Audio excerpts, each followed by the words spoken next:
American Idol. Big money accrued to the West Wing. Programs with large audiences that succeed are going to attract quote-unquote big money. It's called business. It's the whole point. This is a business. There are a lot of radio stations. There are a lot of employees at these radio stations.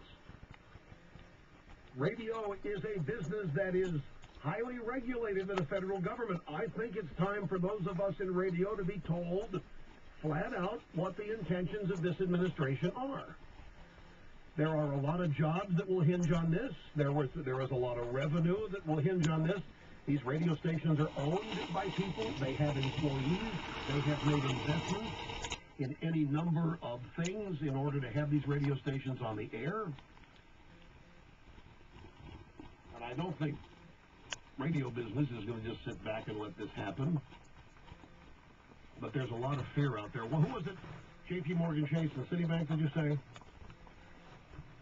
J.P. Morgan Chase and Citibank announced that they're going to suspend temporarily all home foreclosures until Obama and Geithner come up with their plan. Now, what that means is that they are scared to death. They are literally scared to death of this administration and what they might do and how much they need more federal money. And so they go up and they get grilled on Capitol Hill about having to show more compassion to people. So they have suspended temporarily all home foreclosures in lieu of Obama coming up with a plan. I have to think this is what it was like living in the Soviet Union. Remember in the Soviet Union, we heard stories of people in their homes that go to their bathrooms and whisper when they wanted to tell each other what they really thought and warn them of what was coming. They were afraid they would be bugged if they were in public rooms in their house. How many have you noticed, as you travel around and congregate with people, have you noticed some people want to whisper more and more to you what they want you to know that they think? They're afraid of being overheard by somebody, and maybe not it's an authority that's going to overhear them. They just don't want maybe another average citizen to overhear them and start browbeating and berating them.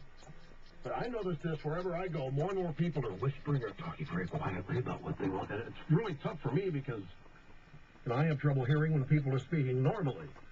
When they start whispering like this, it just frustrates me because I can't hear what they're saying. But I've noticed it happening more and more. People are they're more and more afraid to say what they really think in a number of places. So we've got the bank CEOs scared to death. We've got one CEO that's standing up, Jim Pelton at Cessna with a full-play jet. By the way, I need to correct something.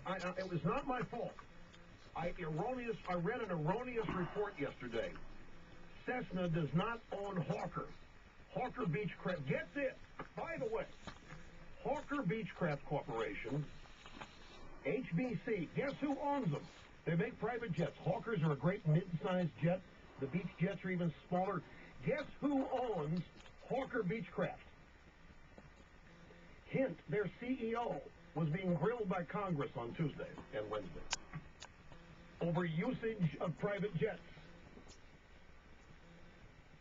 Quick, who owns Hawker Beechcraft? Who? Answer is Goldman Sachs. Goldman Sachs does not just fly corporate jets. They own a company that manufactures them. Goldman Sachs owns Hawker Beechcraft. The report that I read yesterday said that Cessna, and it's Textron that owns Cessna. But I did not know until last night that Goldman Sachs owns Hawker Beechcraft, manufacturers of corporate jets. I got so many nice emails yesterday from people throughout the aviation industry thanking me for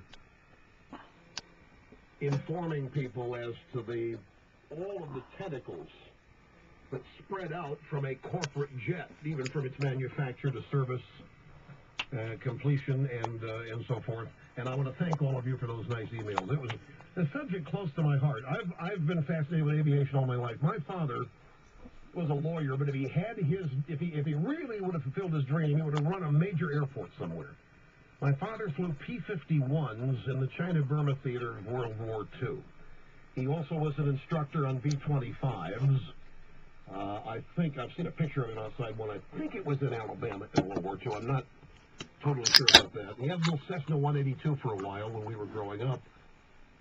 And I was there. My mother took the flight school lessons. She went to her ground school and did her solo and so forth, and got her instrument rating with the hood. That saw all this as I was growing up, and I've been fascinated with aviation all my life. My dad got every flight magazine there was, aviation, flight, whatever, and he was reading them. And he, one of my, if I may get personal here for a brief moment before we go to the break, my father and mother would not believe my life. One of the saddest things, one of the most regretful things I have is that my father died before we acquired EIB-1. He would have not believed it. I would not have been able to get him out of the cockpit jump seat. He would have tried to go get his jet rating. He wouldn't have been interested in sitting back in the passenger cabin with the flight attendant servicing adult beverages and food. And he would want to be up there in the cockpit flying. Well, this is the best we can get. This is the Rush Limbaugh executive He'd want to do the stalls. Radio listening room. He'd want to try the single engine. And we're going to fly it down the expressway pretty soon. And it's just, that's one of the major regrets. And that he never even knew. It's not that he was sick and wasn't able to do it. He never even knew that we had acquired an EIB-1. But no, I've had a lifelong fascination. This is Crab Junkie 1. No, you can't. No, by regulation, you can't do a barrel roll. No, not a corporate jet. That's not that kind of an airplane. You get no. I mean, these things, most of them will not even fly upside down. The fuel pumps. Well, that's not true. Safety regulations to that, but they're not designed for it. But those are emergency procedures that work for a while, but they're not designed for that kind of torque and stress that you would put on it. And look, I'm way long.